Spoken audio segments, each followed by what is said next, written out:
Avoid having idle money in a bank. You know what? You know what I mean by idle money? Just avoid having some cash in your bank that is non-committed. Just avoid it. Have you ever heard of the saying that goes that the rich becomes richer, but the poor becomes poorer? For example, in this 2024, they are saying inflations, I don't know, recessions and whatever, it's gonna be high.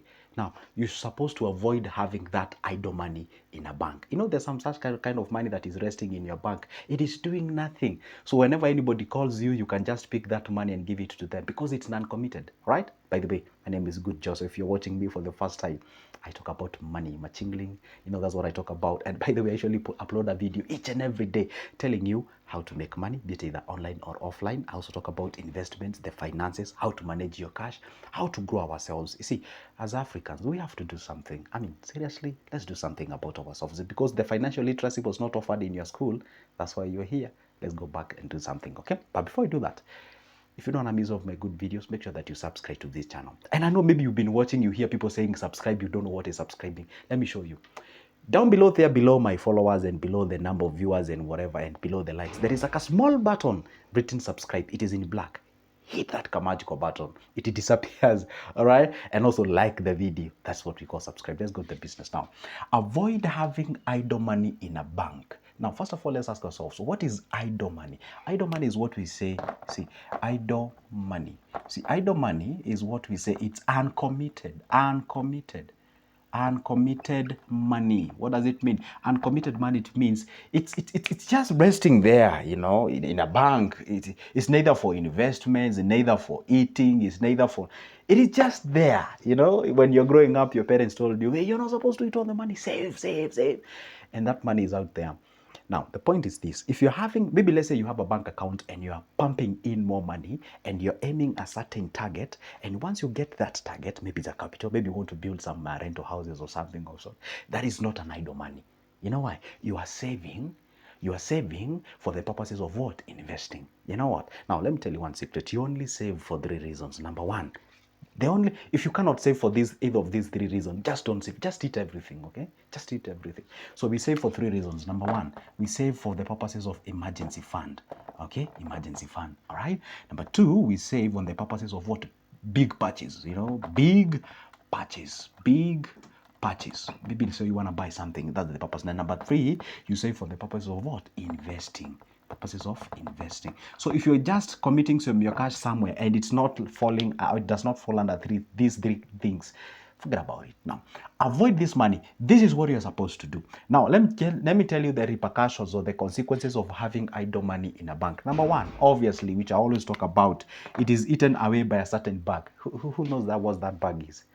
Absolutely. There is a certain bug, you know, that eats that money that is called inflation. For example, if you're watching this video from Kenya, right now in Kenya is inflation. And I'm so feeling so bad to say it, but let me just, it is what it is, 70%, you know. Depends on when you're watching this video. I'm making this video around February 3rd, 4th, around there, okay? Now, 7%.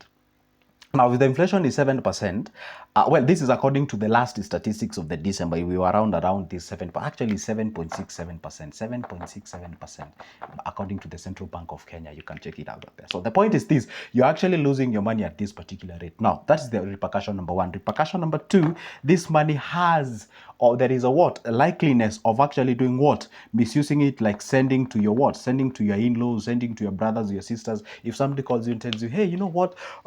We have a sick cow here. We have a sick whatever. We need some cash. We need so whatever. And then you're like, I just have some money in my bank. So you go ahead and withdraw that money and send back to them. There's nothing wrong with helping people. I advise it, and it's an amazing thing to do. But the point is this: you cannot just take any money that just because you have it and help out there. You must have a stipulated procedure and say, hey, you know what?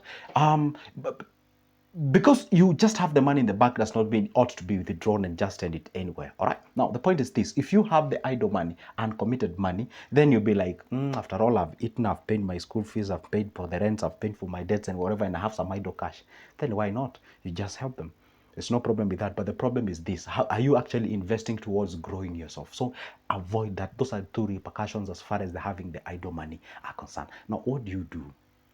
Because if I come here and share to you what is an idle money, how do you do it, and I leave you there, it does not make any sense. Now, what exactly do you do? Now, what you do, it's funny, and I want you to go and try this. Go to that bank where your money is, to the customer care and inquire, what are the types of the accounts you guys offer? But two, you ask them, what are the investments method that are available here? Do you guys offer money market fund? Probably gonna tell you yes.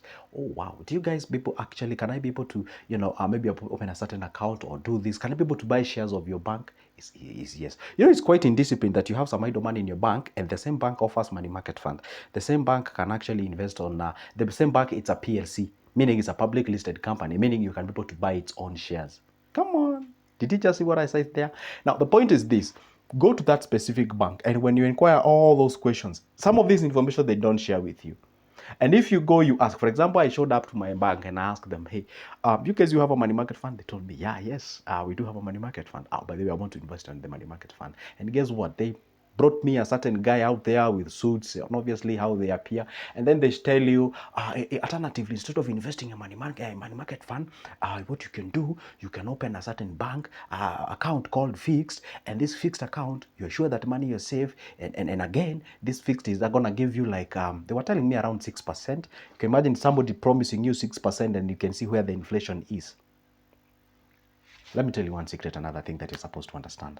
Whenever the inflation is around this percent for the sake of Kenya, so anything that is below this, it does not help you. You're still losing money. For example, let's say I went with that. For example, if I went with that, 6% of what they are promising me, 6%, and then this percent is pre-tax, right? So therefore, they have to deduct, I don't know, 15% or whatever the percentage. Now this, whatever goes, maybe let's say 4 to 4.8 around there. Now, the point is this.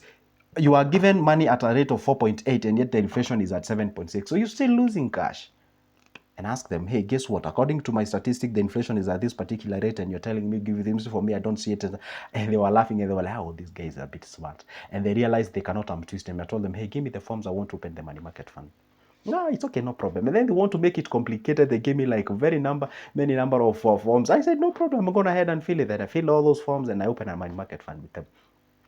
Now, the point is this. You really have to put your mouth where your money is. Now, instead of just having that money idle in a bank, you can open a money market fund. How about you go get some shares? You can get some stocks. You can have something like an index fund. You can put that money in a treasury bills and treasury bonds. But one thing that I will tell you, I do not mean that you go withdraw all the money that you have in a bank and put it in a money market fund. Please, that's not what I'm trying to mean, okay? Number one, you should not put all your eggs in one basket. Subdivide it. Maybe let's say you have like a million bob in a bank, or maybe say you have like 100 G's in a bank. Yeah. What you do is that you look at things, different investments methods they usually have. For example, if I was to compare shares or stocks with a money market fund, shares is a little bit riskier compared to a money market fund. I did not say that shares are risky. I did not generalize the term. I said compared the two, shares are a little bit, or stocks are a little bit riskier compared to a money market fund. So what do? That what is a bit risky, you don't put like a huge amount of money. You put that what it just in case BS happens, you can accommodate that eventuality. We together? And then where it's a little bit stable, is safe and such, that's where you tend to channel a huge chunk of your cash. Now here you are, for example, personally I usually have this thing, like each and every month you have to do something, and that's what I advise a certain, but then sometimes it's not good to share what you do. A certain client of mine ex came to me and asked me, hey, Joseph, I work in a restaurant. I usually get some tips and what have you. By the way, I can be able to survive on tips and all those, be able to pay my rent and what have you. So what exactly can you advise me? I told him, hey, guess what? Can you be able to spare like 3,500 per month? Yes, I can. I can even spare like 7,000. Oh, no, don't even go that far. Okay, fine. Can you be able to spare 5,000 per month? Yes, I can. And if you spare that amount of money, can it hinder you from doing your thing? No, it cannot hinder me. Fine, then do this. Yeah? Take that 5,000 each and every month. Be buying shares or stocks. Each and every month you buy shares of 5,000. How old are you? I'm 26 years old. Fine. I even gave that guy, just aim at 30, only 4 years from today. Can you imagine how much you'll have created as a portfolio of investment? And when you hit 30, you'll tell me the amount of money that you're getting as a passive income from that portfolio that you've created from the stocks or those shares. That is exactly how you grow yourself. That is how you expand yourself. That is how you develop. Get what I'm saying? So don't take all the chunk of money that you have in a bank just because your good Joseph said that you should not have money in idle in a bank. Take a certain percentage of it, channel it towards an investment. Take another one, a little bit of a risky investment, channel another one towards a certain stable investment and such kind of a thing. And also leave a certain fraction of your money in a bank in liquid form. Because I always tell people you cannot go shopping with a title deed. You cannot shop with shares. Come on, you see, you cannot be able to shop with money in a money market fund. You need liquid cash. So it's good when you have a diversified portfolio of investment like that. But when you have all your money in liquid form, just in a bank, doing nothing, and it's not aiming at reaching a certain goal, you see, you can have all of it in a bank. Let's say maybe your target is to get like a 10M because you want to buy a piece of land and get into the real estate. There's no problem. For that case, there's no issue. Because you are constantly pumping in more money, you are accumulating, you are storing money, and you're actually aiming to get a certain amount of money so that you can invest. That is not an idle money. That's a committed cash because it cannot be withdrawn just anyhow. And you have to withdraw. And if you have to withdraw, it has to be withdrawn with a justification. Hello, are we together? Now that is exactly what you'll be able to do. So pick all the areas, just go back to your account, look and ask yourself, you have some money in M-Pesa. In Kenya, we have something called M-Pesa or mobile wallet where you can keep your money. All right, I don't know what you guys have, but the version of it in your country, whichever the case is, okay? Go ask yourself, that my amount of money that I am having, is it idle? Is it committed? Can I withdraw it anytime I want? And all those kind of things. And the reason why you find yourself drift shopping and spending your money in any way or spendthrift or something also, depends on how you frame it, yeah? It is because you have easily accessible money and it's again idle. And again, I want you to leave with this point. Probably this is one of the best information that you ought to get. Banks has never, will never be, and they are not your friends. Those are guys in business, okay? Those are guys in business. Can you imagine this? Let me ask a very simple question. Who is that just build a certain house somewhere and then they tell you, take your money to them and then they keep it for you for free? Who is that? Would you do that? Would you do that? That is actually a liability. Taking that money to a bank, it's a liability. And the moment you show up to a bank, those guys, they have some tellies or TVs out there. They have some securities at the door, or maybe people are showing you one way. All those people need to be paid. Have you ever asked yourself, where do they get that money from? Obviously, they invest your money. That's what we call the fractional reserve. Those guys are there to make cash. All right? Obviously, they have to make cash and exchange that with a good service to you, and all those kind of things. That's why sometimes even if you become angry in a bank, they're always cool and calm. And you ask them, why are these guys cool? I'm so much hyped. Why are they still cool? Because they know they want that cash in your pocket. That's for real. So the point is this: reason and argue as banks. And most of the rich people, they already know the secrets.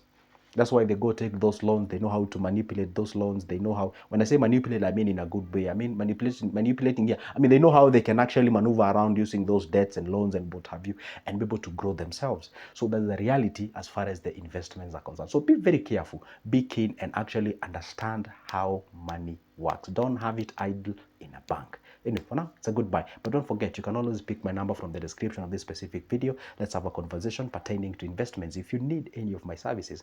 And if you do, then my services actually charge a cup of coffee's price, meaning it's affordable. All right, for now, it's a goodbye and see you in the next one.